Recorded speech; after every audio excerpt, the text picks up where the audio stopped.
हाँ, पीएनसी में क्या डाउट है as in cases?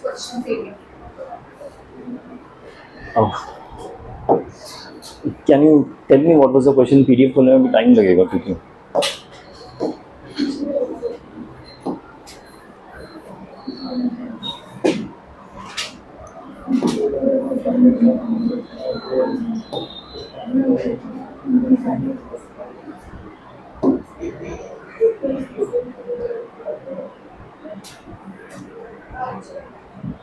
XYZ integers are the product 24. The ways of Yeah, I'll open it. X, Y,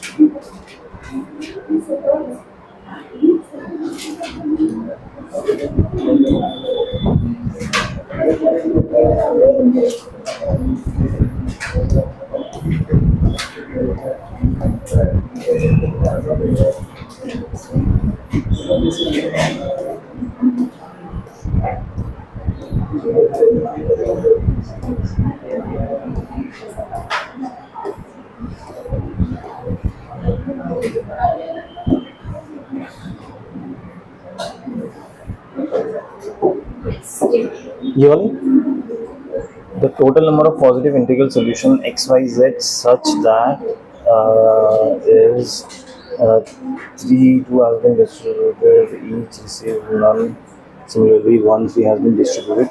ठीक है, मैं आपको ना बाद में बता दूँ इसी के सोल्यूशन आपको, ठीक है? अभी के लिए हम बाइनोमियल कंटिन्यू करते हैं।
ओके, कल हमने ये वाला एक टॉपिक पढ़ा था जाते हुए। इसमें क्या था कि अगर हमें कोई आइडेंटिटी गिवन है, हुआ? हाँ, अगर हमें कोई आइडेंटिटी गिवन है यहाँ पे ऐसे, तो आइडेंटिटी मतलब ये होगा कि किसी भी x के वैल्यू के लिए वो 2 होगा। You put any value of x। हमें ये प्रूफ करना, हमें ये फाइंड आउट करना था कि ये कोफिशिएंट का सम कितना होगा। a0 a1 a2 a1 a0 a2 ये सब कोएफिशिएंट्स है। जैसे कि a0 x0 का कोएफिशिएंट है, a1 किसका कोएफिशिएंट है, x1 का। इस टाइप के टर्म्स के कोएफिशिएंट्स है, ठीक है? तो इन कोएफिशिएंट्स का सम कितना होगा, तो हमने आइडेंटिटी में कॉरस्पॉन्डिंग x के वैल्यूज ऐसे डाल दिए थे कि ये वाले कोएफिशिएंट्स बच जाए। तो फॉर एग्जांपल अगर मैं x की वैल्यू 1 डालता हूँ तो सब जगह a0 a1 a2 ही बचेगा, और लेफ्ट साइड में 1 डाल दिया तो आंसर शायद क्या आ रहा था कल, 1 आ रहा था, जो भी आ रहा था। यू गाइस रिमेंबर हमने क्या पढ़ा था कल? नहीं, हाँ ना, कुछ तो बोल दो। If you guys don't remember then I can repeat it. हाँ ना, आंसर 0 आ रहा है, दैट्स फाइन, बट कैसे आ रहा है वो समझ आएगी नहीं। अगर मुझे a0 a2 a4 निकालना है तो कैसे निकाला था हमने, याद है? पहले हमने x इक्वल टू 1 डाला था, तो मुझे a0, a1, a2 सबके समेशंस आ गए थे, जो भी था। फिर मैंने -1 डाला था जब x इक्वल टू, तो फिर a0 माइनस a1 आया था, प्लस a2 माइनस a3 करके आया था, और एक नंबर आया था, मान लीजिए 1। ठीक है, तो मैंने a0 plus a2 plus a4 कैसे निकाला था, इनका समेशन करके। समेशन करने पे ये वाले टर्म्स हो गए थे cancel, twice of a0 a2 ऐसा आ गया था, और एक कुछ समेशन आ गया था। ठीक है, तो ये 2 हटाएं यहाँ पे, यहाँ डिवाइडेड बाय 2 कर दिया, तो इसका आंसर आ गया। याद है कल हमने किया था ये जाते जाते। तो इसी कॉन्सेप्ट पे बेस्ड एक क्वेश्चन करेंगे हम, जो कि उड़ गया है। ठीक है, तो यहीं से क्वेश्चन देख लेंगे डायरेक्टली। नहीं, ये क्वेश्चन नहीं, ये रहा।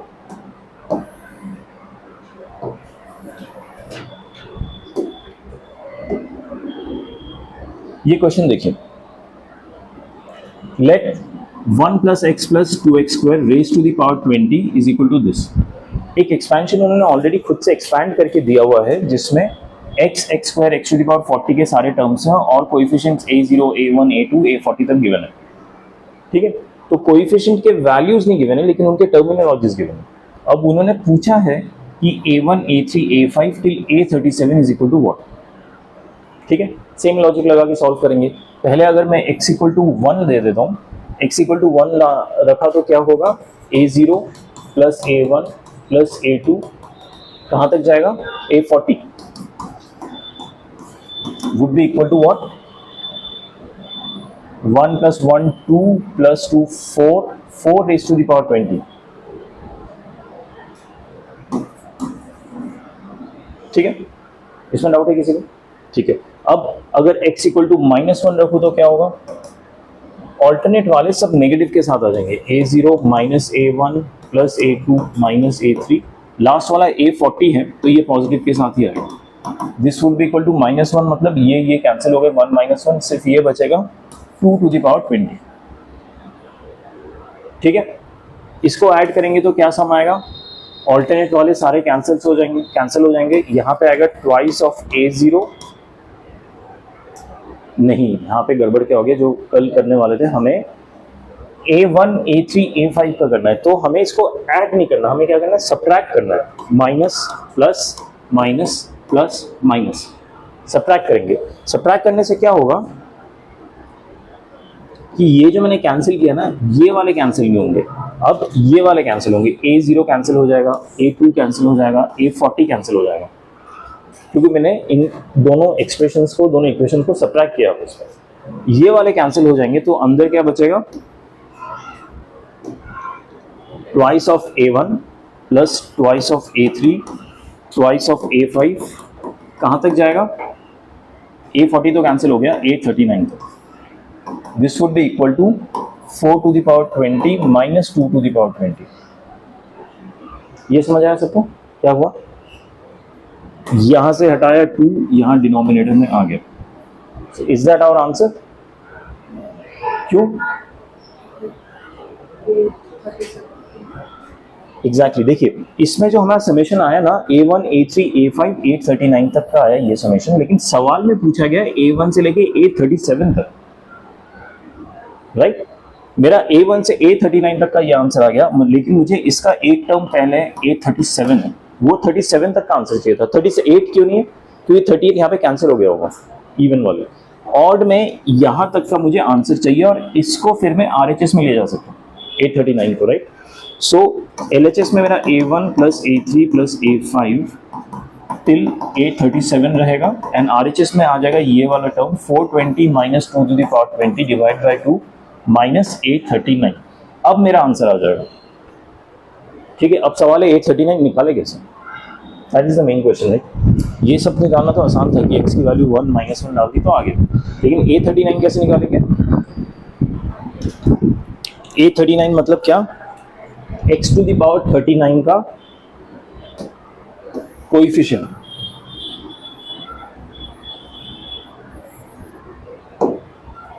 x टू द पावर 39 का जो भी कोएफिशिएंट है दैट इज a39। हाँ, -1 होगा कैसे, हाउ डू यू जज? देखो -1 जो होगा that is along with A39, मतलब वो A39 नेगेटिव में होगा। मुझे एग्जैक्ट A39 का वैल्यू चाहिए सो दैट वहां से मैं सब्ट्रैक्ट कर सकूं। सिर्फ A39 नहीं चाहिए, उसका वैल्यू चाहिए। A39 का वैल्यू मुझे मिलेगा अगर मुझे X39 का कोएफिशिएंट पता चल जाए। ठीक है, X39 का कोएफिशिएंट कैसे पता चलेगा? X39 x to the power 39 कौन से टर्म में आएगा, कैसे पता चलेगा? हम जो करते आ रहे थे अभी तक कि हम जेनरिक टर्म लिखे और उससे फाइंड आउट करें। But what would I expect कि अभी तक आप उस लेवल पे आ जाओ कि आप instead of writing generic term आप मैनुअली सोच के कर पाओ। ठीक है, बट एनीवेज इस क्वेश्चन के लिए मैं लिखता हूँ जेनरिक टर्म होगा n। What is n? अच्छा देखो अभी यहाँ पे प्रॉब्लम एक और है, 3 टर्म्स का है। 3 टर्म से मुझे मतलब क्लबिंग करना पड़ेगा। सो क्लबिंग जो सबसे ऑब्वियस रहता है ना वैसे कर दो, एक 1+x और एक 2x। 1+x को एक टर्म ले लिया, 2x को दूसरा टर्म ले लिया। सो यहाँ पे हो जाएगा 20c के 1+x को मैंने लिया raise to the power k, oh sorry not k, 20 - k, और 2x² को लिया raise to the power k। X to the power 39 क्यों निकालना? अच्छा, even before going into that और हाउ क्यों निकालना बताने के लिए, do you know what is this A0 A1 A2 A40? ये सब क्या है? Of coefficient of one, not just x to the power. जैसे A0 कोएफिशिएंट है x टू द पावर 0 का, A1 कोएफिशिएंट है x टू द पावर 1 का, A2 coefficient है x² का, A40 कोएफिशिएंट है x टू द पावर 40 का। तो A39 किसका कोएफिशिएंट होगा? x to the power 39। So अगर मैंने x टू द पावर 39 पूरा टर्म निकाल दिया तो x टू द पावर 39 के पहले जो कांस्टेंट रहेगा that is the coefficient of x to the power 39 ना, that would be A39। Coefficient को हम a से रिप्रेजेंट कर रहे हैं और मुझे यही A39 माइनस करना है। दैट्स व्हाई मैं X39 का कोएफिशिएंट निकाल रहा हूं बिकॉज़ दैट इज A39। ठीक है, अब उसके कोएफिशिएंट निकालने से पहले ये टर्म निकालना पड़ेगा कि X39 दिखता कैसे और कौन से पोजीशन पे आएगा। That is the main thing. एक बार पोजीशन पता चल गया, k की वैल्यू पता चल जाएगी, फिर मैं निकाल पाऊंगा। पोजीशन निकालने के लिए अब यहाँ पे देखिए x to the power 20 - k है। अब x to the power 20 - k को फिर से मैं सॉल्व नहीं करने जाऊंगा विद बाइनोमियल, मुझे बस x के ही पावर से मतलब है, राइट? तो इसको जब हम एक्सपैंड करेंगे x का हाईएस्ट पावर कितना आएगा? 20 - k। Highest power would be 20 - k, बाकी पावर्स 20 - k से कम होते जाएंगे। तो यहाँ पे हाईएस्ट पावर 20 - k आएगा और यहाँ का हाईएस्ट पावर x का कितना आएगा? 2k, right? तो ये जो 2k आएगा ये इसमें अगर मैं ऐड करूं, how much it should be? 39। It should be 39 ना। हम x की पावर 39 ढूंढ रहे हैं। समझ आया क्या किया मैंने जनरल टर्म लिखा, x की पावर मैंने इससे निकाली 20 - k, यहां से x की पावर निकाली 2k, तो टोटल x की पावर मैंने ऐड की। बाय द वे ये x की हाईएस्ट पावर है, इसमें x के दूसरे पावर्स भी और आएंगे बिकॉज ऑफ द एक्सपेंशन, क्योंकि ये 1+x³ भी हो सकता है, राइट? या 2⁴ होगा, तो x4 हाईएस्ट होगा फिर और धीरे धीरे कम होते जाएंगे। तो मैं इसका हाईएस्ट पावर निकाला और 39 किया। दिस वुड बी k = 19 आ गया। देखिए k 19 आ गया, मतलब जब मैं k 19 रखूंगा तो x की पावर आएगी 39। ठीक है, सो k 19 रखा तो ये हो गया 20c 19 1+x, 20 - 19 is 1, 2x² to the power 19, ये टर्म बन गया। ठीक है, इसमें देखिए ये और अगर मैं करूँ, ये 1+x हो गया, यहाँ पे x, अच्छा आप बता सकते हैं इसमें x टू द पावर 39 का कोएफिशिएंट क्या रहेगा? एक तो 20c 19 रहेगा, ये वाला टर्म, ये तो पूरा ही बाहर आएगा। ये जो 1 मल्टीप्लाई होगा ना, वो 1 हमारे मतलब का नहीं है, क्योंकि उसके साथ x टू द पावर 38 आ जाएगा, मुझे वो चाहिए ही नहीं। x मल्टीप्लाई होगा क्योंकि ये टोटल 1 है, ये तो ऐसे ही ब्रैकेट रहेगा। x जब मल्टीप्लाई होगा तभी 39 होगा, उसके साथ ये 2 टू द पावर 19 भी एक कोएफिशिएंट हमारा मल्टीप्लाई होगा। ये जो 2 19 का पावर लेगा ना, ये भी एक मल्टीप्लाई होगा। ये स्टेप समझ आ रहा है आप सबको क्या किया मैंने? सो मेरा जो A39 होगा ना, उसकी वैल्यू ये होगी। Have you all understood this? So A39 यानी x टू द पावर 39 का कोएफिशिएंट ये आ गया। सो ये जो समेशन था आप अप टिल 37, इससे मैं अब A39 माइनस करूंगा तो A39 की जगह क्या लिख दूंगा? 20c 19 into 2 to the power k की वैल्यू क्या थी? 19। ये मेरा आंसर होगा, ये माइनस लूंगा, सॉल्व करेंगे। ठीक है, अब इसको सॉल्व करना भी नहीं है, इसमें आपको बस कॉमन लेके ऐसे रखना है, तो आप देख लेना इसको सॉल्व करके क्या आंसर आता है। इसका आंसर आएगा ऑप्शन बी।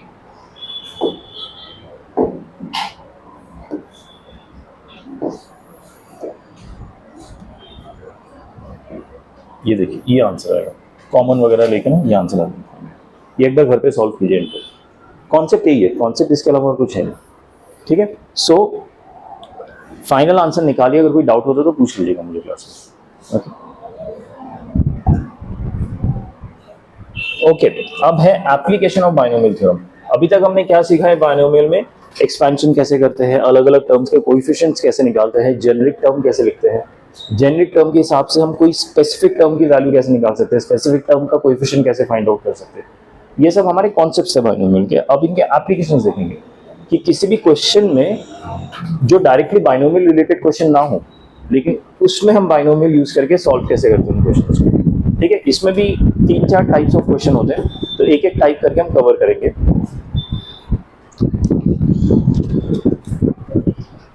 ठीक है, एक जो बहुत ही इंपॉर्टेंट टाइप होता है वो होता है डिविजिबिलिटी क्वेश्चन, और एक होता है रिमाइंडर प्रॉब्लम्स। एक होते हैं डिविजिबिलिटी के प्रॉब्लम्स और एक होते हैं रिमाइंडर प्रॉब्लम्स। वेरी फ्रीक्वेंटली बहुत ही कॉमनली पूछे जाते हैं। यू नो, मेंस में 2 क्वेश्चन आ जाएंगे इस पे, या फिर एक रिमाइंडर पे आ जाएगा और एक डिविजिबिलिटी पे आ जाएगा, ऐसे आते रहते हैं and they are pretty doable questions. ठीक है, अगर आपको एक कॉन्सेप्ट समझ आ जाए ना, आप आराम से कर सकते हैं, बहुत ज़्यादा हाई इंटेंस कैलकुलेशन वगैरह नहीं होता, बस कॉन्सेप्चुअली समझना ज़रूरी होगा। ठीक है, before getting into those question ये थोड़े बेसिक चीज़ें अंडरस्टैंड कर लेते हैं। यहाँ पे एक स्टेटमेंट लिखा है, देखिए स्टेटमेंट लिखा है। अच्छा, आपको 1 + x⁴n याद है उसका एक्सपेंशन? 1 + x⁴n का एक्सपेंशन क्या होता है? हमने देखा था, 2 चीज सीखी थी, 1 + x और 1 - x। nc0, nc1x, nc2x² करते करते ncn x⁴n। याद है आप लोगों को ये? ओके, अब जो पहला स्टेटमेंट है वो लिखा है 1 + x⁴n, यानी ये -1 - nx, माइनस एक नंबर माइनस क्या और -nx क्या, nx मतलब ये जो पावर था और ये जो लास्ट टर्म था, पावर और लास्ट टर्म, इन दोनों का मल्टीप्लिकेशन मैंने माइनस किया, इज डिविजिबल बाय x²। ठीक है, ये जो कॉन्सेप्ट है ये डिविजिबिलिटी में बहुत यूज होता है कि ये जो मैंने नया टर्म बना दिया ना, ये x² से डिविजिबल है। ठीक है, कैसे? ये एक्सपेंशन याद है सबको, राइट? nc0 क्या होगा? 1, एनीथिंग c0 इज 1। nc1 क्या होगा? n। ये हमने रटा हुआ है कि ऐसे दिखेंगे तो सीधा लिख देना है, साथ में क्या है? x प्लस, अब ये बाकी टर्म्स दिख रहे हैं आपको, बाकी टर्म्स में जो ये वाला टर्म, इसका x का सबसे छोटा पावर है, इसके बाद x के पावर बढ़ते जा रहे हैं। सबसे छोटा पावर क्या है? x²। अगर मैंने x² बाहर ले लिया कॉमन, तो बाकी जो टर्म्स बचे जैसे nc2 प्लस करते करते ये लास्ट में x⁴n -2 बचेगा, क्योंकि x² कॉमन ले लिया मैंने, ncn। बीच में बहुत सारे टर्म्स होंगे। समझ आया क्या कि मैंने जो लास्ट के बाकी सारे टर्म्स है ना, इससे मैंने x² कॉमन ले लिया और बाहर रख दिया, अंदर रख दिया बाकी सब ब्रैकेट में। ठीक है, और मेरा ओरिजिनल स्टेटमेंट क्या था? 1 + x⁴n -1 - nx। मतलब इससे मैंने ये 1 भी माइनस कर दिया और ये जो nx आया था ये दोनों माइनस कर दिए। ठीक है, तो मेरा बाकी का टर्म ये बचा। इसमें देखिए मैंने x² कॉमन ले लिया और बाकी अंदर कुछ एक, इसको सॉल्व करेंगे तो कुछ इंटीजर ही आएगा। ठीक है, सो दैट मीन्स ये जो x² कॉमन लिया तो ये वाला पूरा टर्म x² से डिविजिबल होगा। समझ आया इसके पीछे का लॉजिक? तो इसको इस फॉर्म में क्यों दिखाया गया है? क्योंकि क्वेश्चंस जो आते हैं ना वो इस फॉर्म में आते हैं, इस फॉर्म में क्वेश्चंस आते हैं।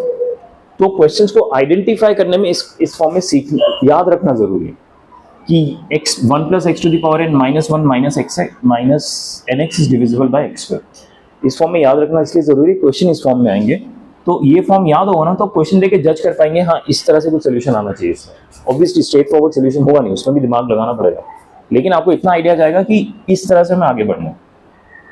ठीक है, और एक और कॉन्सेप्ट याद रखिए, for any integer a and b, v से, अच्छा ये आपको मैं एक एग्जांपल से समझाता हूँ।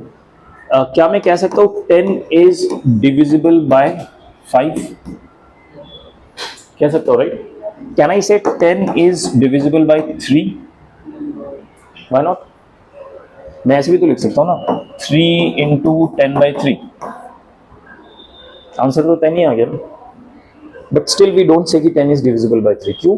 क्योंकि जो 10/3 है ना, ये इंटीजर नहीं है, फ्रैक्शन है। इस तरह से तो आप किसी को भी किसी का डिविजिबल बना सकते हैं अगर इंटीजर फ्रैक्शन अलाउड होता है। इसलिए for any integer a and b, we say b is divisible by a if b is equal to a into k for some k belonging to integer। Divisibility तभी होती है जब ये जो number होता है ना, जो रिमाइंडर बचता है, वो इंटीजर हो। It is not remainder technically, remainder plus minus में आता है। ये जो है जिसके साथ हम मल्टीप्लाई कर रहे हैं वो इंटीजर होना चाहिए, तभी हम कह सकते हैं कि 10 इज डिविजिबल बाय 5। तो 5 2 ज़ा 10, तो 2 बचेगा। But 10 is not divisible by 3, क्योंकि जो बचेगा वो एक फ्रैक्शन होगा, and fraction is not accepted, only integer is accepted. ठीक है, ये समझ आया दोनों कॉन्सेप्ट? ठीक है, अब थोड़े डिविजिबिलिटी और रिमाइंडर्स के क्वेश्चन देखते हैं।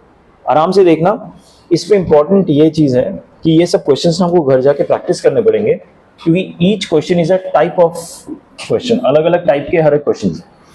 तो अलग अलग क्वेश्चंस का अलग अलग अप्रोच रहेगा, तो वो अप्रोचेस याद हो जाए, इसलिए आपको ये प्रैक्टिस करना पड़ेगा घर पे। नहीं तो सब दिमाग में ना सब घुल मिल के कंफ्यूजन हो जाएगा, एक भी नहीं हो पाएगा ठीक से, अगर आपको एक एक कैटेगरी याद ना। ठीक है, पहला क्वेश्चन देखते हैं। Prove that 6 to the power 2n minus 35n minus 1 is divisible by 35 square। ठीक है, so is it something similar जो हमने भी पढ़ा, 1 plus x to the power n minus 1 minus nx is divisible by x square। ये जो हमने concept पढ़ा अभी उसी टाइप का ही है। यहाँ पे x स्क्वायर की जगह क्या है? 35 स्क्वायर। दैट मीन्स ये जो x है ये क्या होना चाहिए? 35। यहाँ पे कहीं पे 35 बैठा होना चाहिए, राइट? और यहाँ पे भी x 35 होना चाहिए, यानी n और x का 35 एक यहाँ पे प्रेजेंट होना चाहिए।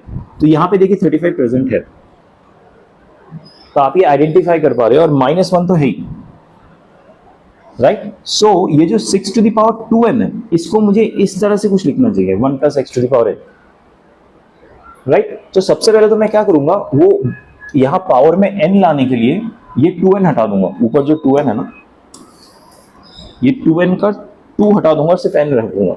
तो क्या हो जाएगा? 6 square to the power n minus, अच्छा इस फॉर्म में लिख दूं, -1 माइनस 35 इंटू n। ठीक है, तो 35 मेरा क्या हो गया? x हो गया, और n तो n है। समझ आया? अगर मैं प्रूफ कर दूं ये वाला पूरा इस फॉर्म में है, तो वो डिविजिबल बाय x स्क्वायर हो जाएगा। ठीक है, इसको क्या लिख सकता हूं मैं? 36 to the power n -1 minus 35n। अब 36 को क्या मैं इस तरह से लिख सकता हूँ x के टर्म में? x तो मैंने 35 आइडेंटिफाई कर लिया already. 1 plus 35 to the power n -1 minus 35n। तो मैंने इस एक्सप्रेशन को इस फॉर्म में लिखा। ये जो इस फॉर्म तक आए हम, इसमें डाउट है किसी को कि यहां से यहां तक कैसे पहुंचे? ठीक है, अब यहां तक पहुंच गए। Is this expression exactly like this? It is exactly like this, right? So अगर if it is exactly like this, then it means it is divisible by x square. इस केस में 35 है हमारा x, ये रहा, यहाँ पे एक x बैठा है, यहाँ पे x बैठा है। This shows this is divisible by 35 square. Ideally आपको यहीं पे पता चल जाना चाहिए, लेकिन इसको मैं फिर भी एक बार और एक्सप्लेन करने के लिए मैं इसको एक्सपैंड करके दिखाता हूँ। 1 plus 35 to the power n को अगर मैं एक्सपैंड करूँ बाइनोमियल यूज करके, तो 1 प्लस x के फॉर्म में, यानी nc0 plus nc1 x to the power 1 nc2 x square, यहाँ पे x 35 है, कहाँ तक जाएगा ये? ncn x to the power n तक जाएगा, -1 माइनस 35n। ये दोनों टर्म मैंने n में लिख दिया, और ये इसका एक्सपेंशन है। यहाँ पे n की वैल्यू पता नहीं मुझे, लेकिन x की वैल्यू पता है 35, राइट? अब देखिए ये NC0 क्या होता है, ये और ये कैंसिल, NC1 कितना होता है n, तो 35n और ये 35n कैंसिल, यहाँ पे 35 स्क्वायर है जिसको मैं बाहर ला सकता हूँ, तो ये हट जाएगा और यहाँ तक n-2 बचेगा। बीच में जितने भी 35 है सबका 1 2 करके बचेगा और 35 स्क्वायर बाहर आ गया। So this whole expression is divisible by 35 square. समझ आया? बट आपको इस स्टेप के बाद ही पता चल जाना चाहिए, ये मैंने बस एक्सप्लेनेशन की है, हर क्वेश्चन के लिए नहीं करूँगा। ठीक है, समझ आया सबको? अगले क्वेश्चन में चलते हैं। अच्छा, अगला क्वेश्चन इधर ही है। Prove that 9 to the power 7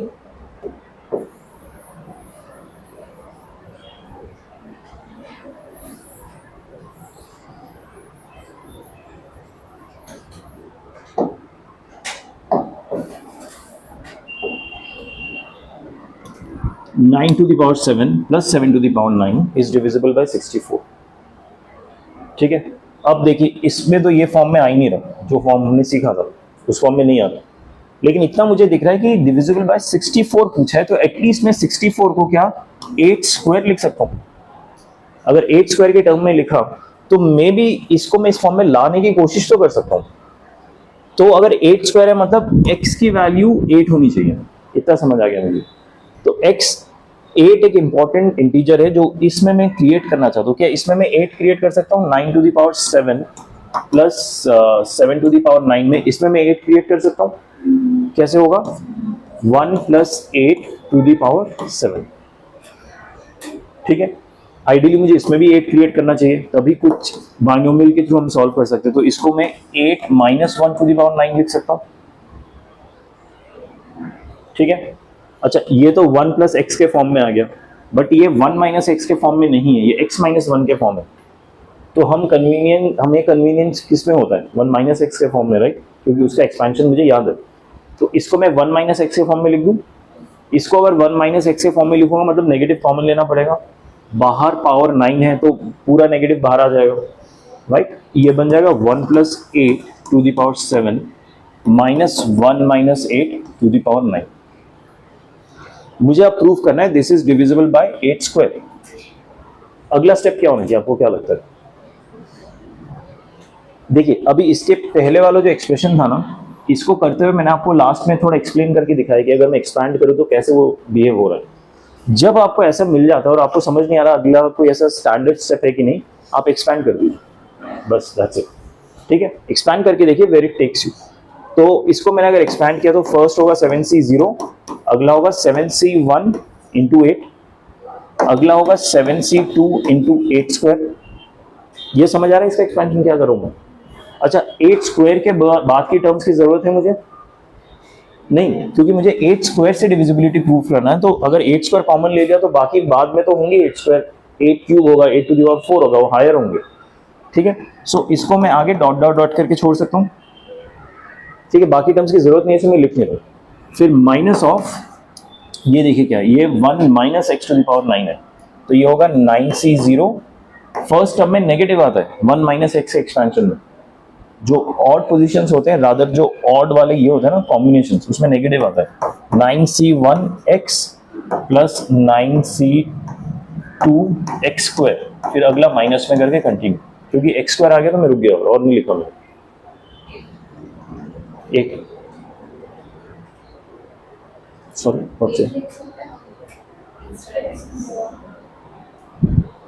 ओ या सॉरी ठीक है 8 दैट्स ट्रू। ठीक है, 7c0 क्या होता है? 9c0, दोनों कैंसिल हो जाएंगे, बीच में नेगेटिव साइन है, गया। ठीक है, 7c1 7 होगा, ये क्या होगा 7 into 8, 7 into 8 होगा कि नहीं? 56 लिख लो। 9c1 कितना होगा इंटू 8,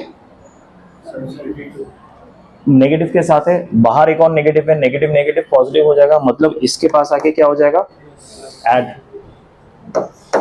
ठीक है, अब ये टर्म जो रहेगा, क्या इससे मैं 8 स्क्वायर कॉमन ले लूंगा, इसके जो अंदर रहेंगे, तो अंदर क्या बचेगा 7c2 प्लस ब्ला ब्ला ब्ला, जो भी बचेगा। ठीक है। और यहाँ पे इस टर्म के आगे से भी क्या मैं 8 स्क्वायर कॉमन ले सकता हूँ, इसके साथ ऐड कर दूंगा कॉमन लेके, तो इसमें कुछ बचेगा 9c2 आगे का ब्ला ब्ला ब्ला, ये खत्म, क्योंकि मुझे चाहिए नहीं, मुझे दिख रहा है ये वाला एक्सप्रेशन अब 8 स्क्वायर से तो डिविजिबल है, तो इस एक्सप्रेशन में मुझे कोई इशू ही नहीं है, इशू सिर्फ यहाँ पे फाइंड आउट करना है।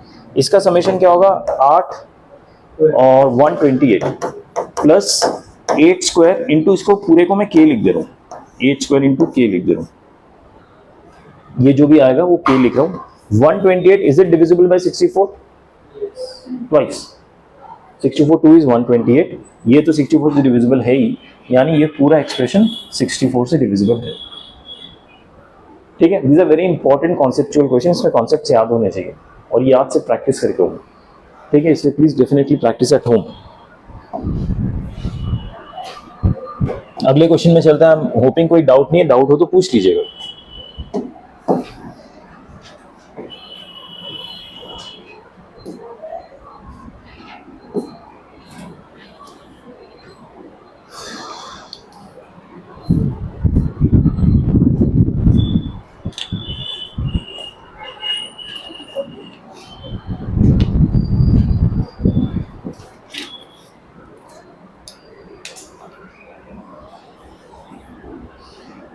फिर से देखिए, सिमिलर कॉन्सेप्ट तो नहीं कहूंगा बट सिमिलर सिनेरियो है। Let n be a positive integer, prove that this number is divisible by 64।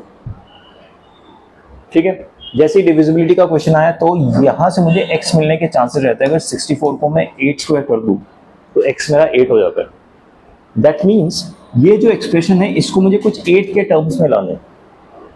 Fine, अब यहाँ पे देखिए 3 to the power 2n plus 2 है, तो यहाँ पे तो अभी अपैरेंट 8 कुछ आ नहीं रहा, मैं क्या कर सकता हूँ, उसको सेग्रीगेट कर सकता हूँ। 3 to the power 2n into 3 square minus 8n minus 9, ऐसे लिखा मैंने। ऊपर जो ये है पावर था उसको सेग्रीगेट कर दिया, इसमें तो कोई इशू नहीं है। अब ये तो 9 हो गया, ये जो 3 स्क्वायर n है, क्या इसको मैं 9 टू द पावर n लिख सकता हूँ? 3 स्क्वायर n मतलब 3 स्क्वायर मेरा 9 हो गया टू द पावर n। समझ आया? ये क्या किया मैंने, माइनस 8n माइनस 9। मेरा इंटेंशन फिर से वही है कि किसी तरह मैं पूरे एक्सप्रेशन में 8 स्क्वायर कॉमन ले लूँ। 8 स्क्वायर कॉमन आ गया मतलब वो 64 से डिविजिबल हो जाएगा। That is the intent. For that matter हर एक क्वेश्चन में वही इंटेंट है कि जिसकी डिविजिबिलिटी प्रूव करनी ना उसको कॉमन ले हुआ है तो वो डिविजिबिलिटी प्रूव हो जाएगी। ओके, यहाँ तक ठीक है। अभी अगला स्टेप होगा इसको 8 के टर्म्स में लिखने का, यानी 1 plus 8 to the power n। ये क्यों किया मैंने समझ आया ना, this is the most critical understanding of concept. ये कॉन्सेप्चुअल लेवल पे है कि मैं 9 को 1 प्लस 8 क्यों लिख रहा हूँ, क्योंकि 8 मेरा x की तरह बिहेव करे इसलिए, क्योंकि वहां पे मैंने x 8 आइडेंटिफाई किया। ठीक है, अब जो स्टैंडर्ड हमारा प्रोसेस है एक्सपैंड करते हैं। ये एक्सपैंड करेंगे तो क्या होगा, nc0 nc1 8 nc2 8 square. 8 square से आगे का चाहिए होगा नहीं, माइनस 8n माइनस 9। ठीक है, अब ये हो जाएगा मेरा 1, ब्रैकेट से मल्टीप्लाई करूंगा तो बाहर आ जाएगा 9। इस 9 को 1 से मल्टीप्लाई किया 9 आया। ये क्या होगा 8n, ये n है और ये 8 है, 8n हो गया। ये 9 है, 9 को मल्टीप्लाई किया तो 72n आ गया, राइट। बाकी टर्म में तो कोई दिक्कत ही नहीं है, इसको मैं सीधा 8 स्क्वायर कॉमन ले लूंगा प्लस 9 इंटू 8 स्क्वायर कॉमन, अंदर जो भी बचेगा उसको मैं k लिख दे रहा हूँ। ये समझ आया, अंदर जो बचा ये 8 स्क्वायर लेके कॉमन, अंदर जो भी बचा उसको k लिख दे रहा हूँ, उससे मुझे कुछ लेना देना ही नहीं है। मुझे 8 स्क्वायर मिल गया मतलब वो 64 से डिविजिबल हो गया। बाहर क्या बचे, माइनस 8n माइनस 9, ये दोनों टर्म्स। ठीक है, इसको सॉल्व करेंगे, माइनस 9 तो क्या 72 इज 64n प्लस ये तो है ही, तो ये पूरा 64 से डिविजिबल है, ये भी 64 से डिविजिबल है, यानी पूरा टर्म 64 से डिविजिबल हो गया। ठीक है, ऐसे ही अप्रोच करना है, जस्ट x आइडेंटिफाई कर लीजिए और इसको जितना हो सके x के टर्म्स में लाइए, तो देखना आपका आराम से सॉल्व हो जाएगा। क्वेश्चंस बनाते ही इस तरह के, ऐसे नहीं कि आर्बिट नंबर उठा के बना दिया उन्होंने क्वेश्चन, नहीं, वो इसी तरह ही बनाएंगे कि आपका इवेंचुअली आप बाइनोमियल लगा के उसमें एच स्क्वायर कॉमन ले सकें। ठीक है, ओके।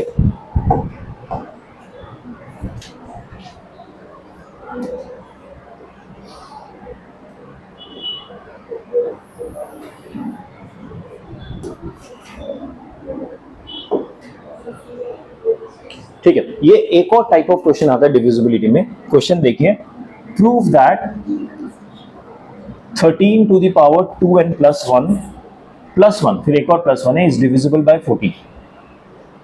ठीक है, अब 14 तो देखिए किसी का स्क्वायर होता नहीं है, कोई परफेक्ट स्क्वायर तो है नहीं 14, राइट। तो इसमें वो जो कॉन्सेप्ट था ना कि एक्स स्क्वायर से डिविजिबल है कि नहीं, वो वाला लगाना मुश्किल हो जाता है। ये कुछ एक 14 है, इतना मुझे पता चला है 13 और 14 में एक रिलेशन में क्रिएट कर सकता हूँ, 14 माइनस 1 इज 13। इससे ज़्यादा मैं कुछ और जज नहीं कर पा रहा, क्योंकि 14 is definitely not a square, whole square नहीं है, तो मैं पुराना वाला कॉन्सेप्ट डायरेक्टली नहीं लगा सकता। इसमें ये वाले एक फॉर्मूलेज यूज होते हैं, मैं आपको समझा दूँ ये वाले फॉर्मूलेज। ये फॉर्मूलाज क्या होता है, ठीक है, आपको पहले फॉर्मूला समझा दे रहा हूँ क्या होता है। x to the power n minus 1, इसका जो एक्सपेंशन होता है, फैक्टराइजेशन होता है, इज x माइनस 1, ये सीधा मल्टीप्लीकेशन ऑफ इससे एक पावर कम x माइनस 1 से हम शुरू हो जाते हैं, x to the power n minus 1 से शुरू हो जाते हैं, प्लस n माइनस 2, ऐसे करते करते लास्ट टर्म होगा 1 और 1 पे हम रुक जाएंगे। समझ आया? x to the power n minus 1 का expansion, x minus 1, x to the power n minus 1, x to the power n minus 2, ये दो फैक्टर्स क्रिएट कर सकते हैं। ये हमने एक्चुअली पढ़ा भी हुआ, if you guys remember, directly नहीं पढ़ा हुआ। क्या आप लोगों को पता है एक्स क्यूब माइनस 1 यानी a cube minus b cube का फॉर्मूला क्या होता है? a minus b into x square minus में प्लस x प्लस 1। ये इसी से ही डिराइव होके ही आ रहा है, ये तो हम पढ़ते हुए। इसमें डाउट है किसी को?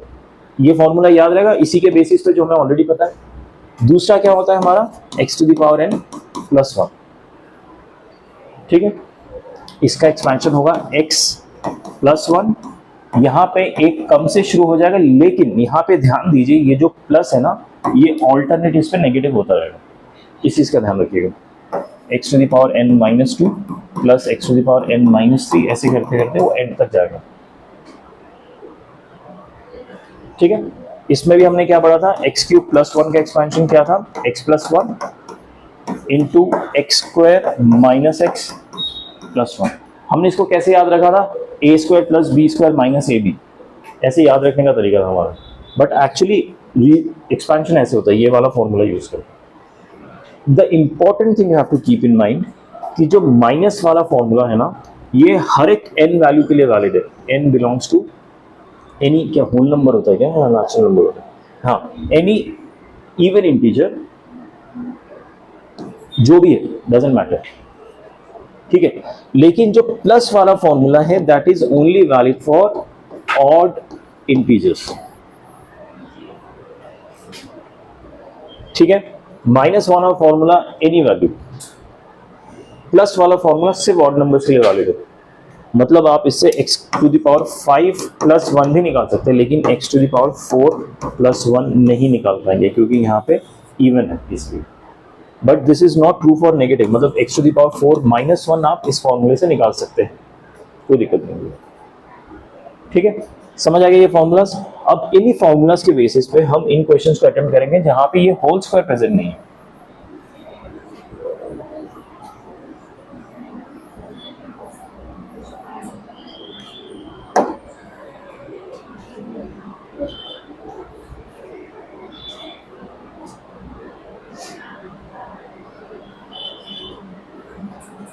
अच्छा, इसमें ध्यान दीजिए, ये जो 2n प्लस 1 है, ये इवन है कि ऑड है? 13 to the power 2n plus 1 है, 2n प्लस 1 हमेशा ऑड होगा, हमेशा ऑड होगा, क्योंकि 2n हमेशा इवन होता है। 2n हमेशा इवन होगा तो उसमें 1 ऐड कर देंगे तो हमेशा ऑड रहेगा, और ये हमने पढ़ा भी हुआ है सीक्वेंशियल सीरीज में, right. So 2n plus 1 is always odd, और बीच में क्या है, प्लस का साइन। सो ऑड नंबर के साथ प्लस नंबर का हम एक्सपेंशन कर सकते हैं फॉर्मूला यूज करके, ये वाला, ये जो पढ़ा हमने अभी, एक्सपैंड कर सकते हैं राइट, क्योंकि ऑड है ऊपर, ठीक है, ऑड है और यहाँ पे ये है, तो मैं इसका एक्सपेंशन क्या करूंगा, यहाँ पे x की वैल्यू है 13, तो ये हो जाएगा 13 प्लस 1, अंदर आएगा x to the power n minus 1 right, so 13 to the power 2n plus 1 minus 1, सिर्फ 2n बचेगा, फिर minus of 13 to the power 2n minus 1 plus of 13 to the power 2n minus 2, इस तरह से जाते जाते एंड हो जाएगा। ये समझ आया सबको कैसे किया मैंने, ये फॉर्मूला लगा के जो n टू द पावर 1 इसको एक्सपैंड किया मैंने, x की वैल्यू क्या थी 13, एक्सपैंड किया, ये क्या हो गया 14 इंटू समथिंग, अब मैटर ही नहीं करता क्या, बाहर 14 मिल गया मतलब डिविजिबल बाय 14 हो गया कुछ, ठीक है। इसलिए ये दो फॉर्मूलाज भी बहुत इंपॉर्टेंट फॉर्मूलाज हैं, ऐसे ही फटाफट हो जाते हैं अगर सही क्वेश्चन बैठ गया तो।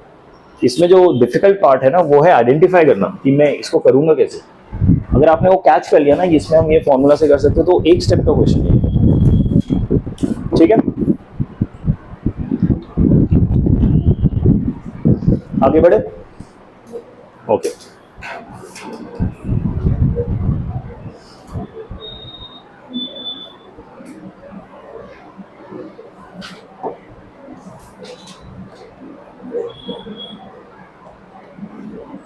ओके देखो इन्होंने एक और तरीका दिखाया which is a very pretty good method, जो हम एग्जिस्टिंग तरीके कर रहे थे ना, let's go over this as well.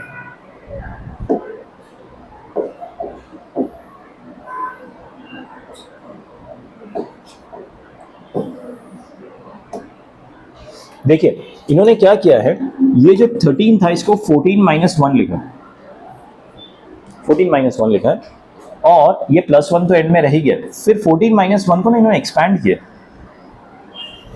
ये एक्सपैंड करते हुए इन्होंने रियलाइज किया जो प्लस 1 है वो यहाँ पे कहीं पे ना माइनस 1 आता होगा, अच्छा एंड में आ रहा है, एंड में ये माइनस 1 बन जाता है, ये वाला टर्म, उसके साथ ये माइनस कैंसिल हो जाएगा, बाकी पूरे टर्म से ना 14 कॉमन आ जाएगा, जो लास्ट वाला टर्म है जिसमें 14 नहीं है, प्लस 1 माइनस 1 आपस में कैंसिल हो जाएंगे, और बाकी पूरे टर्म में कुछ ना कुछ 14 का पावर बैठा ही है, तो 14 कॉमन आ गया तो अंदर एक टर्म बच जाएगा विच डजंट मैटर, इसलिए 14 इंटू इंटीजर ऑफ ऑल है, तो ये डिविजिबल बाय 14 होगा। इस टाइप के क्वेश्चन हम आगे करने वाले हैं तो उसमें और प्रॉपर्ली सीखेंगे, लेकिन मेरा सजेशन फिर भी रहेगा कि इस टाइप के क्वेश्चन अगर दिख गए जिसमें प्लस 1 करके अलग से है, आप x to the power n plus 1 या x to the power n minus 1 वाला फॉर्मूला लगाइए, मच फास्टर है।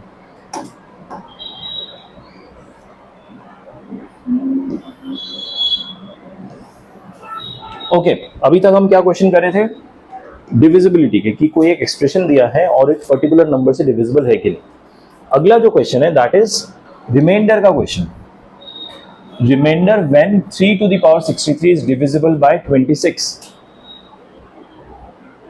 ठीक है। हमें क्या निकालना है, 3 टू द पावर 60 को हम डिवाइड करेंगे किससे, 26 से डिवाइड करेंगे, डिवीजन के क्वेश्चन का बचपन से करते आ रहे, वही डिवीजन का ही क्वेश्चन है। 3 टू द पावर 63 को 26 से डिवाइड करो और बताओ रिमाइंडर क्या आएगा, but obviously it's not that straight forward. इसको करने का जो तरीका होता है ना, ये भी एक बहुत स्टैंडर्डाइज तरीका है, मैं आपको तरीके बता रहा हूँ, 2 मेजर स्टेप्स होते हैं उसमें, ठीक है, और कुछ क्वेश्चंस में उन स्टेप्स में भी आपको मैनिपुलेशन करना होता है as per the question. Generally आपके 90% क्वेश्चन उन 2 मेजर स्टेप से हो जाते हैं। पहला मेजर स्टेप क्या है, आपको ध्यान रखना है कि हमें डिवाइड करना है 26 से, इस नंबर को ध्यान रखिए 26, ठीक है। दूसरा है यहाँ पे मुझे 3 गिवन है और raise to the power 63 given है, ये जो 3 है ना इसका एक मल्टीपल हमें निकालना है विच इज क्लोजेस्ट टू 26। 26 से एक कम हो सकता है, एक ज्यादा भी हो सकता है, इट डिपेंड्स, बट एक का ही गैप रखें, ठीक है। कम में अगर ज्यादा गैप आ जाता है तो एक हायर नंबर लीजिए, ठीक है, लेकिन जिसको डिवाइड करना है उसका एक मल्टीपल लीजिए जो विच इज क्लोजेस्ट टू 26। तो 3 का कौन सा मल्टीपल क्लोजेस्ट टू 26 होगा, 27। 27 is a multiple of 3 and 27 is very close to 26, ठीक है। सो मेरा इंटेंशन रहेगा इसको मैं 27 के पावर में चेंज करूँ, तो 3 टू द पावर 3 होता है ना 27, 3 3 9 3 27, तो मैं 3 टू द पावर 3 लिख रहा हूँ, और बाहर क्या बचेगा अगर 3 टू द पावर 21 बचेगा, ये समझ आया मैंने क्या किया? इसको पहले मैंने 27 के फॉर्म में लिखा, तो ये मेरा हो गया 27 रेज टू द पावर 21। ठीक है, अगला स्टेप क्या होना चाहिए?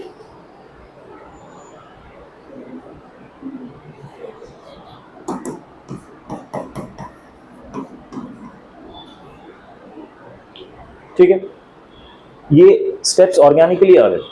पहले आपने जैसे ही आइडेंटिफाई कर लिया ना, अगले स्टेप आपके ऑर्गेनिकली आ जाएंगे। ये क्या, अगला क्या होगा?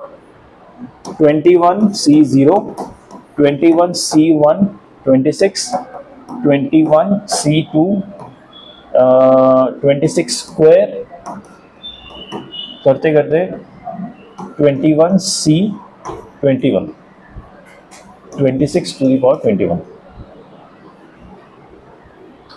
ठीक है, समझ आया क्या क्या मैंने? फर्स्ट टर्म क्या बनेगा? 21C0। अगले टर्म से 26 कॉमन ले सकता हूं, आखिरी के टर्म तक 26 कॉमन ले सकता हूं। 26 कॉमन ले लिया, अंदर क्या बचेगा? कुछ भी बचेगा, हमें क्या फर्क पड़ता है, हमें बस के लिख देना उसको। ठीक है, सो ये वाला जो टर्म है ये तो पूरा 26 से डिविजिबल हो गई, बच क्या जाएगा? रिमाइंडर क्या आएगा? बस आंसर। ठीक है, समझ आया कैसे रिमाइंडर निकालना है? अगेन इसका एक ऐसा फैक्टर नहीं, एक ऐसा क्या बोलूं मैं, ऐसा नंबर बनाइए इस पे पावर चढ़ा के कि वो 26 का एकदम पास का नंबर आ जाए। अगर यहाँ पे 4 है तो 4 को वैसे कीजिए, 5 है तो 5 को वैसे कीजिए, जिस नंबर को डिवाइड करना उसको ध्यान में रखिए, उसके एकदम 1 के गैप का नंबर आना चाहिए। 1 का गैप क्यों? सो दैट मैं ये कर सकूं, मुझे एक्सपेंशन 1 से ही तो पता है, राइट? या तो 1 माइनस में होता तो भी हम कर पाते। Got it? तो दैट इज द इंटेंशन। ये सारे रिमाइंडर के क्वेश्चंस है। फाइंड द, अच्छा ये क्वेश्चन है, ये मैं बाद में करा दूं, पहले इसके 2-3 क्वेश्चंस और कर लेते हैं, will come back to this after.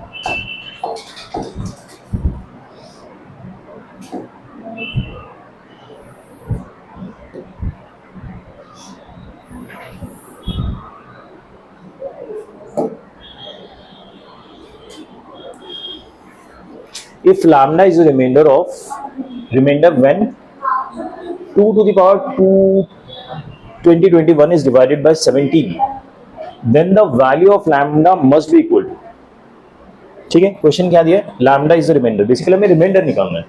ठीक है, रिमाइंडर बिकॉज हमें लैम्डा की ही वैल्यू पूछी गई है ना, लैम्डा इक्वल टू व्हाट, तो हमें लैम्डा यानी रिमाइंडर निकालना है when 2 to the power 21 is divided by 17। 2 to the power 21 को हम 17 से डिवाइड करेंगे तो लैम्डा की वैल्यू क्या आएगी?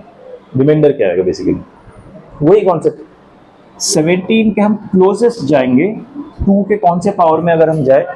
16 इज क्लोजेस्ट टू 17, तो अगर मुझे 16 लिखना होगा यानी 2 टू द पावर 4, बाहर है 2021, क्या लिख सकता हूं यहाँ पे? फिर क्या आएगा? कुछ नहीं आ सकता, 2021 डिवाइड नहीं होता 4 से। अगर डिवाइड नहीं होता तो क्या मैं एक 2 बाहर कर लूं? बाहर ले लेता हूं, अंदर बचेगा 2 टू द पावर 2020। एक 2 को अलग कर लिया मैंने, क्या अब ये 4 से डिविजिबल है? अब ये 4 से डिविजिबल है, राइट? तो अब ऐसे कर लेता हूं, 2 इंटू 2 टू द पावर 4, क्या आएगा बाहर? 505, 505। ये समझ आया क्या क्या मैंने? यही मैं कह रहा था, ये कुछ माइनर मैनिपुलेशन हो सकता है आपको क्वेश्चन में, इस चीज का ध्यान रखिए। तो अब ये जो क्वेश्चन था यहाँ पे 2021 था, यहाँ पे 4 नहीं था, ये यहाँ तक पहुंच गया मेरा। मुझे डिविजिबिलिटी देखनी है 17 का, तो मैंने सबसे पास का नंबर 16 लेके आ गया। तो इसको, हाँ ये नेगेटिव में आएगा, ट्वाइस ऑफ 17 माइनस 1, हाँ वैसे भी कर सकते हैं।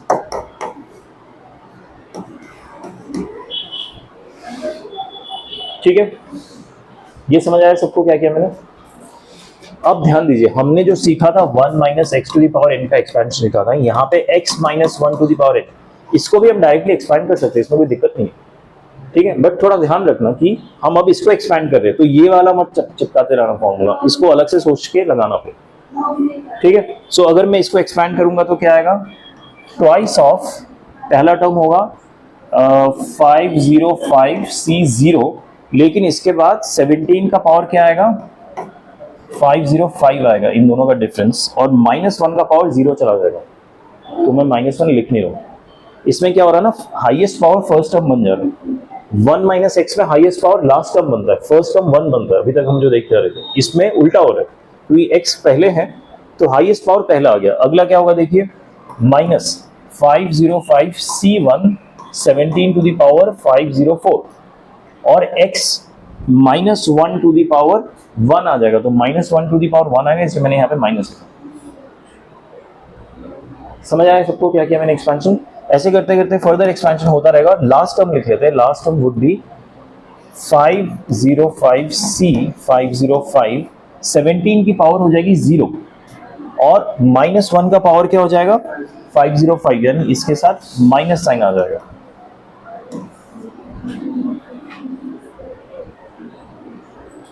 समझ आया क्या किया मैंने? और इसका जो प्रीवियस टर्म होगा, चलो वो भी लिख लेते हैं, प्लस के साथ 505 C 504, 17 की पावर हो जाएगी 1, और x की पावर हो जाएगी 504, तो पॉजिटिव होगा, -1 की पावर। ठीक है, अब मुझे किसके साथ डिविजिबिलिटी चेक करना है? 17 के साथ। सो 2 इज फाइन, 17 भी कॉमन ले लिया इसमें से, यहां से लेके यहां तक, यहां ध्यान दीजिए, यहां तक का मैं 17 कॉमन ले सकता हूँ।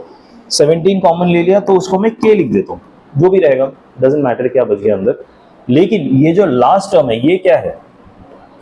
दिस इज 1, राइट, -1, बाहर एक 2 बैठा है, यानी -2 हो जाएगा। ठीक है, सो ये हो गया ट्वाइस ऑफ 17 के, तो ये नंबर तो 17 से डिविजिबल है। रिमाइंडर बचा नहीं, -2। आज तक आपने नेगेटिव में रिमाइंडर देखा है कभी? अच्छा ठीक है, इसको मैं थोड़ा ऐसे समझाता हूँ। नेगेटिव रिमाइंडर मतलब क्या होता है? मान लीजिए मैं 33 को डिवाइड कर रहा हूँ 4 से, ठीक है, 4 से डिवाइड किया तो 8 4 जा 32, ठीक है, 4 8 जा 32, 4 9 जा 36। तो अगर मैं 4 9 36 लिखता हूँ और माइनस करता हूँ तो मेरा रिमाइंडर आ गया -3। रिमाइंडर नेगेटिव ऐसे ही आ सकता है कि अगर आप जो लास्ट टर्म से एक ऊपर चले जाए। आइडियली मेरा क्या होना चाहिए था कि 4 को अगर मैं 33 को 4 से डिवाइड कर रहा हूँ तो 8 4 जा 32 करके 1 रिमाइंडर आना चाहिए, ठीक है। लेकिन नेगेटिव रिमाइंडर कब आ रहा है? जब आप एक नंबर ऊपर चले जा रहे हो उससे। तो यहाँ पे जो मेरा -2 रिमाइंडर आ रहा है, ये क्यों आ रहा है? क्योंकि इसका डिवीजन करते हुए मैं एक नंबर ऊपर चला गया। आप समझ रहे? मतलब मैंने 8 से जगह 9 से डिवाइड कर दिया, इसलिए नेगेटिव रिमाइंडर आ गया। सो इसमें मैं क्या कर सकता हूँ, एक यहां से एक 17 इंटू 2 को बाहर निकाल सकता हूँ। एक 17 को अगर मैं बाहर निकाल के इसमें ऐड कर देता हूँ तो हो जाएगा 15। प्लस में यहाँ पे तो बहुत सारे 17 के मल्टीपल्स बचे हैं ना, तो एक में निकाल सकता हूँ। यहाँ पे बस k -1 एक कम हो जाएगा और बाहर एक 2 इंटू 17 इसके साथ आ जाएगा, इससे 2 कॉमन आ जाएगा और बचेगा सिर्फ 15। 2 इंटू 17 आएगा, 17 आएगा, सिर्फ 17 आएगा भाई,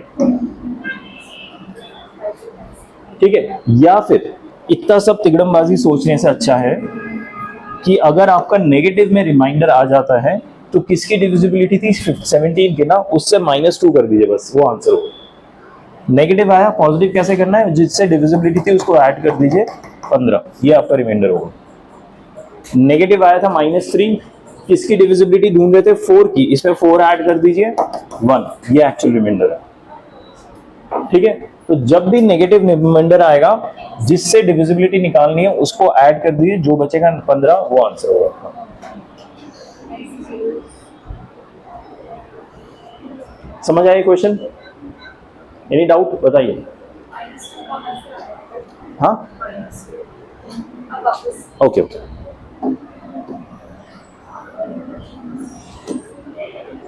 -2 कहाँ से आया मुझे भी सोचने दो, कहाँ पे था मैं, कहाँ से पिक किया। हाँ, ये रहा, ये मैंने एक्सपैंड किया था, ये याद है, ठीक है। सबसे 17 कॉमन आ रहा था सेकंड लास्ट टर्म तक। लास्ट टर्म में 17 टू द पावर 0 था, तो इसमें 17 था ही नहीं। 505 C 505 है, वो कितना होता है? 1 होता है। तो यहां से लेके यहां तक के टर्म से मैंने 17 कॉमन ले लिया, और ये जो टर्म्स थे इसको मैंने k करके लिख दिया। बाहर एक 2 मल्टीप्लाइड था ऑलरेडी, स्टार्टिंग से हमने एक 2 मल्टीप्लाई करके रखा था ना, ये रहा जो हमने 2 सेग्रीगेट किया था इसको 4 का ये करने के लिए, तो 2 पहले से एक मल्टीप्लाई था बाहर, ये याद है। सो ये 2 को मैंने इस वाले टर्म से मल्टीप्लाई किया, तो 2 इंटू 17 कॉमन लिया और के माइनस 1 में के, ये माइनस 1 में के है, ठीक है। और ये जो -1 था इसको भी तो 2 से मल्टीप्लाई करना पड़ेगा ना, क्योंकि ये 2 तो ब्रैकेट के टोटल ब्रैकेट के बाहर है, तो ये -1 को 2 से मल्टीप्लाई किया, इसलिए यहाँ पे -2 आ गया, ठीक है। समझ आ गया? आगे बढ़े।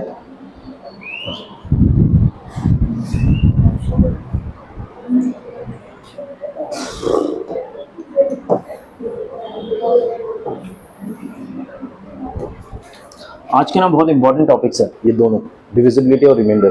प्रैक्टिस नहीं करोगे ना डेफिनेटली कंफ्यूज होगे, मतलब ये गारंटीड है तुम यू विल लूज आंसर्स और यू विल लूज मार्क्स, गलत करके आओगे, क्योंकि जितना आसान लगता है ना समझते हो उतना आसान होता नहीं है, ठीक। कॉन्सेप्ट स्ट्रेट फॉरवर्ड है लेकिन क्वेश्चन ट्रिकी होते हैं, क्वेश्चंस को हमें उस फॉर्म में लाना होता है कि हम वो कॉन्सेप्ट लगा सके, ठीक है। अब अगला क्वेश्चन देखते हैं। If 53 to the power 53 minus 33 to the power 3 is divided by 10, then the remainder obtained is, straight forward question। जो भी आंसर आएगा 10 से डिवाइड करो, बोलो रिमाइंडर क्या। अच्छा, 10 से डिवाइड करने का एक फायदा एक ही होता है कि मान लो मैंने आपको 3 3 3 दे दिया, इसका रिमाइंडर बताओ अगर 10 से डिवाइड करना है। एग्जैक्टली 100 से करना है तो 33, तो एटलीस्ट ये आपको थोड़ा तसल्ली है कि 10 से डिवाइड करना बेसिकली लास्ट डिजिट ढूंढना, ठीक है। बट एनीवेज आपको प्रोसेस पूरा फॉलो करना पड़ेगा। इस पर्टिकुलर क्वेश्चन में नंबर दिया है 53 to the power 53 minus 33 to the power 3, ये दिया है। अच्छा, इसका रिमाइंडर और इसका रिमाइंडर क्या मैं अलग अलग निकाल सकूं? अलग अलग निकाल के अगर मैं सब्ट्रैक्ट कर दिया तो वो रिमाइंडर आएगा। जैसे कि अगर मैं 7 माइनस 9 का रिमाइंडर निकालना चाहता हूँ 2 से डिवाइड करके, इसका रिमाइंडर मैंने अलग से निकाला तो क्या आएगा 1, इसका रिमाइंडर अलग से निकाला तो -1 यानी 0 हो गया। इन दोनों का डिफरेंस का रिमाइंडर 0 होता है,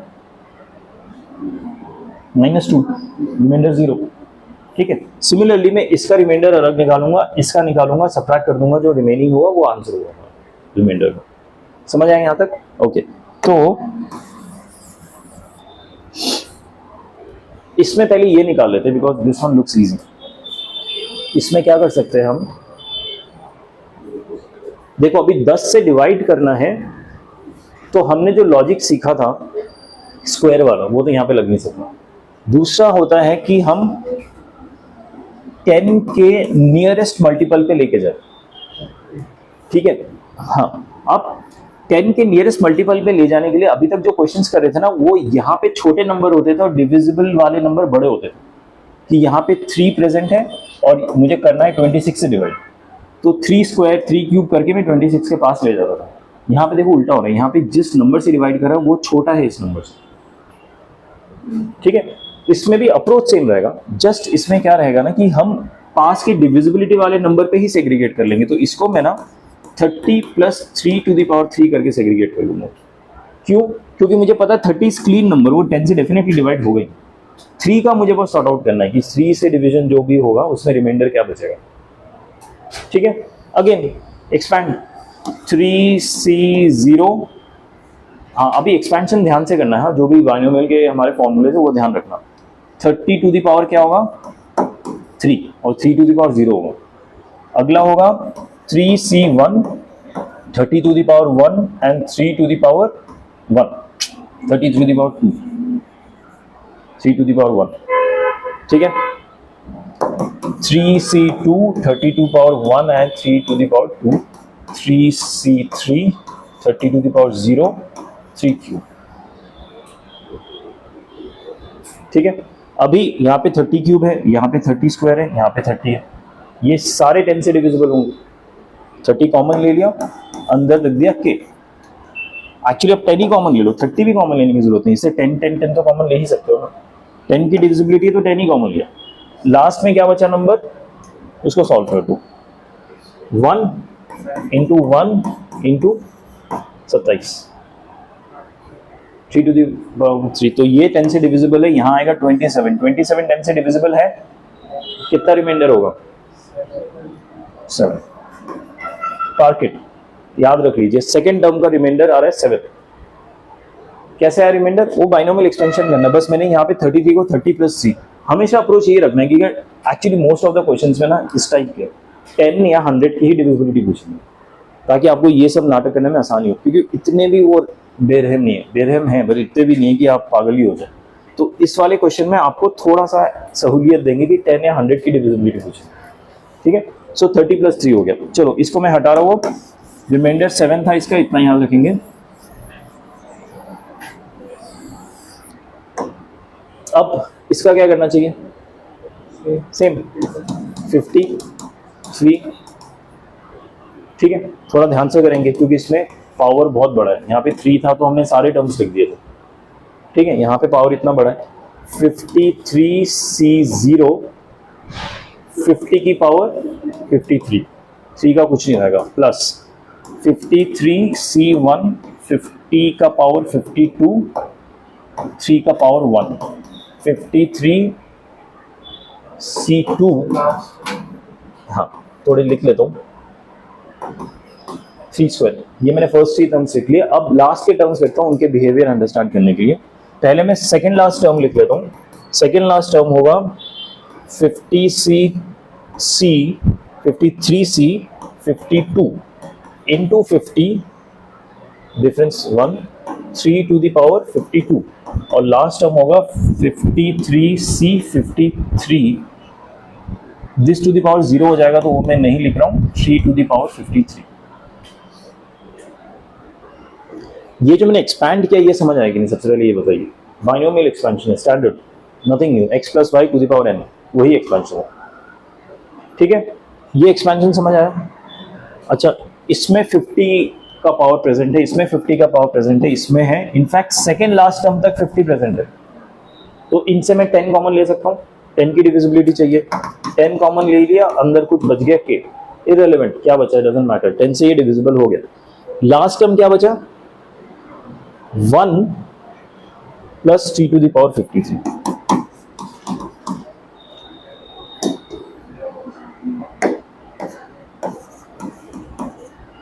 ये बचा लास्ट में। अब इसको 10 से डिवाइड करेंगे तो कितना रिमाइंडर होगा, इतना बड़ा टर्म है, ऐसे थोड़ी बता सकते कि ये 10 से डिविजिबल करेंगे तो क्या होगा। तो क्या अब ये तो 10 से डिविजिबल है, इसको छोड़ सकते हैं क्या, इसको मैं इंडिविजुअली इसी प्रोसेस से कर सकता हूँ जो प्रोसेस अभी तक हम करते हुए आए।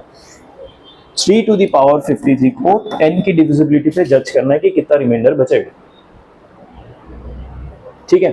क्या अब ये इससे छोटा हो गया, मतलब ये वाला इससे छोटा हो गया, क्या अब मैं इसको स्क्वायर करके क्यूब करके इसके नियरेस्ट ले जा सकता हूँ, ले जा सकता हूँ, राइट। समझ आया क्या कह रहा हूँ मैं, इसको अगर स्क्वायर करता हूँ तो 9 आता है, 9 इससे एक कम है, that means square is going to work out. लेकिन स्क्वायर अगर मैं इसको 3 स्क्वायर 53 को क्या लिखूंगा, कुछ नहीं लिख सकता, फिर से फंस गया, तो मुझे एक 3 अलग करना पड़ेगा, ठीक है। सो पहले मैं इसको ऊपर लिख रहा हूँ, देखिए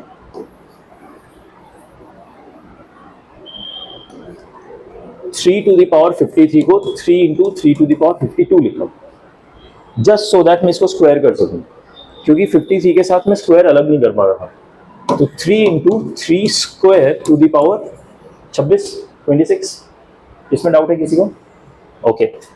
दिस इज व्हाट 9, मुझे डिविजिबिलिटी बाय 10 चाहिए, यानी इसको मैं लिख सकता हूँ 3 into 10 minus 1 to the power 26, इसमें डाउट है किसी को, इज दैट क्लियर, ओके। ये हो गया 3 into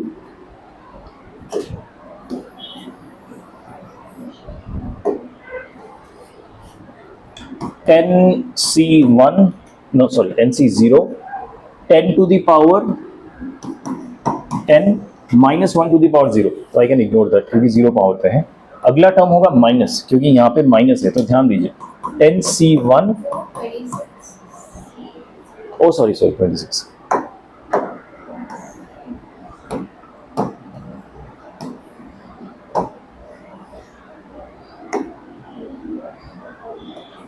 C0 10 to the power 26, 26C1 10 to the power 25 and -1 to the power 1 हो जाएगा, जिसका नेगेटिव मैंने यहाँ पर लिखा, -1 टू द पावर 1 इज -1। ठीक है, इस तरह से आगे बढ़ते रहेंगे। अब सीधे लास्ट टर्म पे आते हैं, क्योंकि हमने रियलाइज किया कि सेकंड लास्ट टर्म तक सब सही रहता है, उसमें 10 रहेगा सेकंड लास्ट टर्म में भी। लास्ट टर्म से 10 हट जाता है, तो लास्ट टर्म होगा 26c 26, 10 टू द पावर 0 हो जाएगा और -1 टू द पावर 26, तो पॉजिटिव ही होगा, तो यहीं पे रुक जाएगा। -1 to the power 26 is positive, तो मैंने लास्ट टर्म पॉजिटिव रखा। ठीक है, अब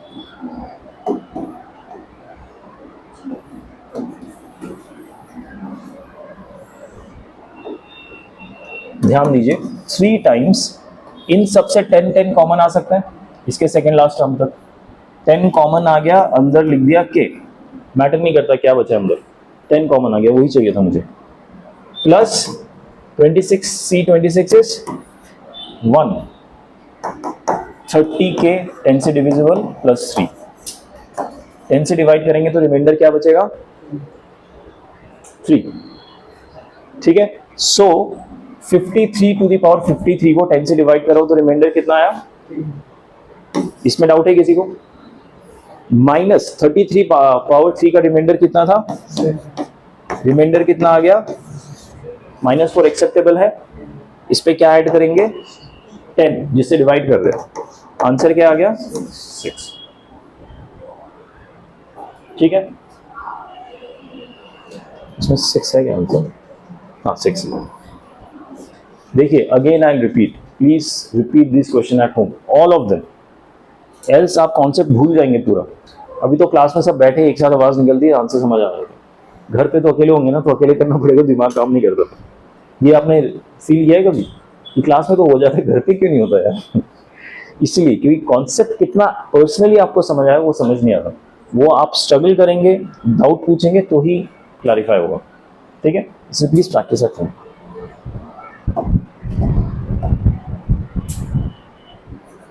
हमने क्वेश्चन स्किप किया था ना, वो क्वेश्चन कर लेते पहले, नहीं ये भी कर लेते, ये भी अच्छा क्वेश्चन है, तो उस क्वेश्चन स्किप किया था इसके बाद कर लेंगे, क्योंकि अब आपको बहुत आसानी से ये सारे क्वेश्चंस हो जाएंगे।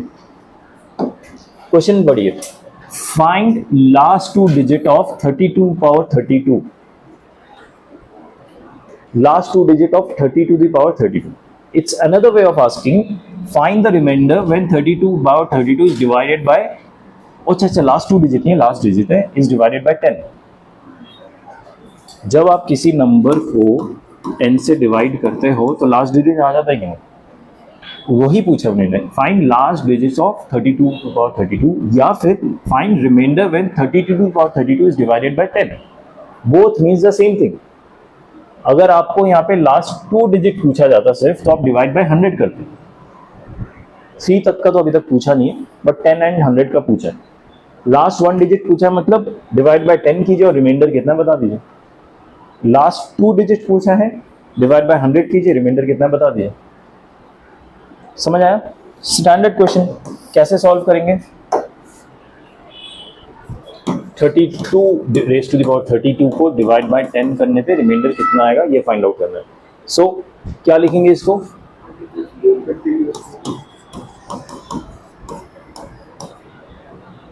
ठीक है, 30 + 2 कर दिया, ये हो जाएगा 32C0 30 to the power 32 plus 32C1 30 to the power 31 2 to the power 1।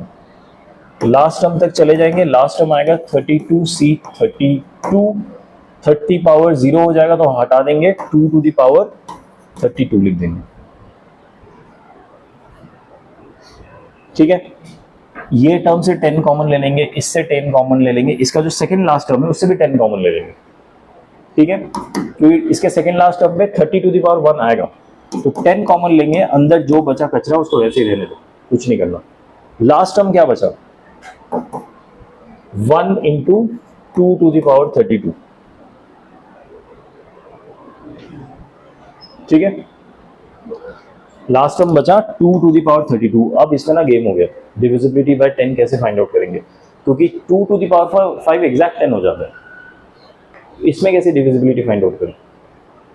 अगर 3 होता तो you can have got closest, 9 जाते और फिर 10 - 1 लिख देते 9 को, जो अभी तक हम करके आ रहे थे।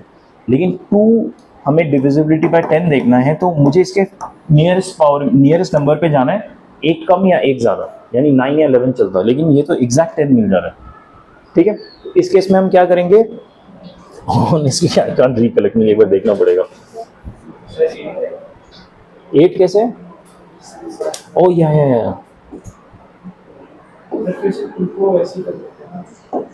कैसे? 2 बार निकाल दिया, 2⁻3 10।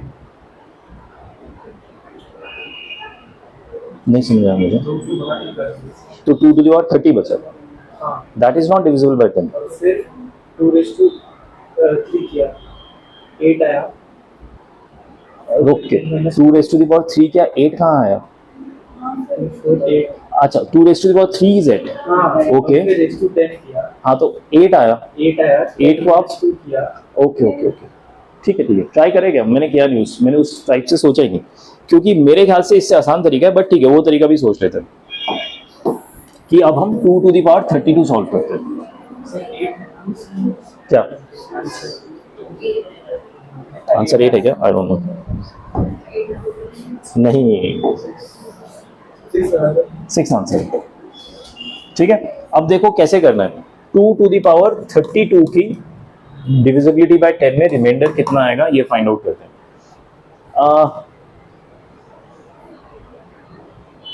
5 से कर देते हैं ना। 2 to the power 5 क्या होता है?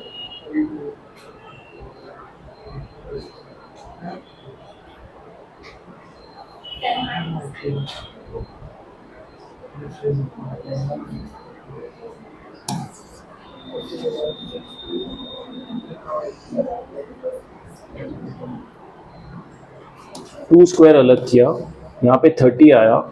30 को कैसे 8 से करेंगे? 3 से। ओके, 2 ये कह रहे हो क्या? ओके, 4 यानी 10 - 2 to the power 10 ये कह रहे हो right?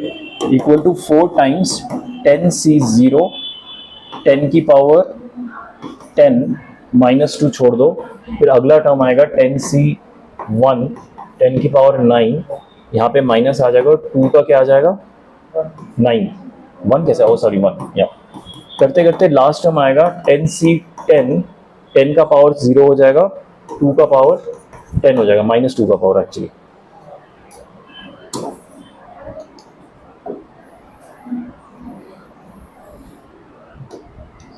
This is equal to 4 times, इन सबसे 10 कॉमन आ जाएंगे, सो 10K हो जाएगा। लास्ट टर्म मेरा बचेगा +1 × 2 to the power 10। अब इसको कैसे करें?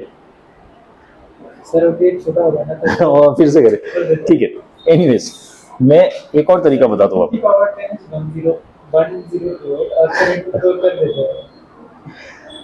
फाइन, एनीवेज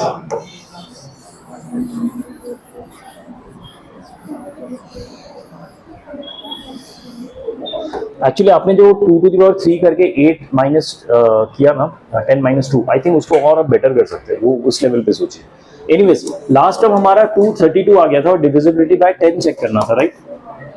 ये आया था ना लास्ट, 2 to the power 32 ही था, क्या था ये? बाकी तो 10 से डिविजिबल था। अब इसमें ना हम क्लास 6, 7 में या शायद 8th में कॉन्सेप्ट पढ़ते हैं, हर एक नंबर का एक साइक्लिक बिहेवियर होता है when it comes to multiplication.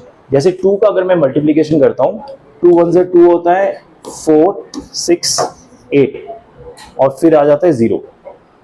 ठीक है, इसके बाद जब मैं 6 करूंगा, 2 6 12 होता है, फिर आता है 14 16 18 20। तो ये जो लास्ट नंबर है ना, इनका एक साइकिल होता है हर डिजिट का। जैसे 2 का साइकिल 5 का होगा, 5 के बाद वो रिपीट करने लग जाता है। समझ आया क्या कह रहा हूं मैं? अगर आप 20, ये 2 10 से 20 था ना, 2 11 से क्या होगा, फिर 22, फिर 24 26। तो आप ये जज कर सकते हैं कि कितने नंबर बाद ये साइकिल रिपीट होने लगता है। ठीक है, इसको साइक्लिक अप्रोच भी बोला जाता है। और जब ऐसा सिनेरियो आता है ना जहाँ पे एग्जैक्ट डिविजिबिलिटी का आप कर नहीं पा रहे, क्योंकि अगर 3 होता तो आप कर सकते हैं 10 के पास जाके, लेकिन यहाँ पे 2 5 टाइम्स डायरेक्ट 10 हो जाता है, तो इसका आप कुछ कर नहीं पा रहे। ऐसे केस में आप साइक्लिक अप्रोच ले सकते हैं। ये सिर्फ कॉन्सेप्ट बेस्ड होता है, आपको इसे डायरेक्ट आंसर आएगा। ठीक है, 2 to the power 5 तक मेरा अलग अलग वो आ रहा है, पावर रिमाइंडर आ रहा है, लास्ट टर्म आ रहा है 2 4 6 8 0, ये लास्ट टर्म आ रहा है। जैसे ही 2 to the power 6 पे गया, मेरा लास्ट टर्म फिर रिपीट होने लग गया 2 to the power 1 वाले के साथ। 2 to the power 6 और 2 to the power 1 दोनों का लास्ट टर्म सेम है। समझ आ रहा है मेरी बात? 2 to the power 6 का लास्ट टर्म, सॉरी मैंने क्या किया, ये 2 into 6, माय बैड। ठीक है, तो ओ सॉरी, आई थिंक मैंने ना ये गलत बता दिया आपको। मैंने मल्टीप्लिकेशन का साइकिल बता दिया, एक्चुअली में पावर का साइकिल फाइंड आउट करना है। पावर का साइकिल देखते हैं, मल्टीप्लिकेशन का भी साइकिल होता है, वैसे पावर का भी साइकिल होता है। 2 to the power 0 is 1, 2 to the power 1 is 2, 2 to the power 2 is 4, 2 to the power 3 is 8, 2 to the power 5 is, or 4 is 16, 2 to the power 5 is 32, 2 to the power 6 is, देखिए ये हटा दीजिए, 2 to the power 1 से 4 के cycle पे repeat हो रहा है। समझ आया क्या कह रहा हूं मैं? 2 to the power 1 is 2, 2 to the power 2 is 4, तो पावर का जो साइकिल है वो 4 का साइकिल है। अगर आप 2 to the power 7 निकालेंगे तो लास्ट टर्म कुछ 8 से ही होगा एंड। 2 to the power 8 निकालेंगे तो लास्ट टर्म जो होगा 6 से ही एंड होगा। ठीक है, सो क्या आप जज कर सकते हैं 32 कहां पे बैठेगा? 4 का साइकिल है, 4 के बाद रिपीट हो रहा है।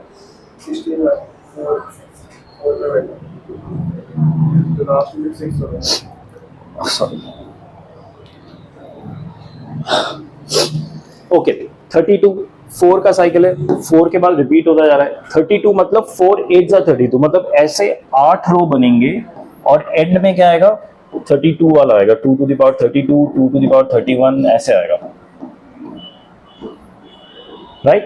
8th रो में जाके ऐसे आएगा। ये मैं आपको ना सब एक्सप्लेन करके समझा रहा हूँ। एक्चुअली अगर आपको साइकिल का पता है 4 आप डायरेक्टली निकाल सकते हैं, मैं एक्सप्लेन करने के लिए इतना लिख रहा हूँ।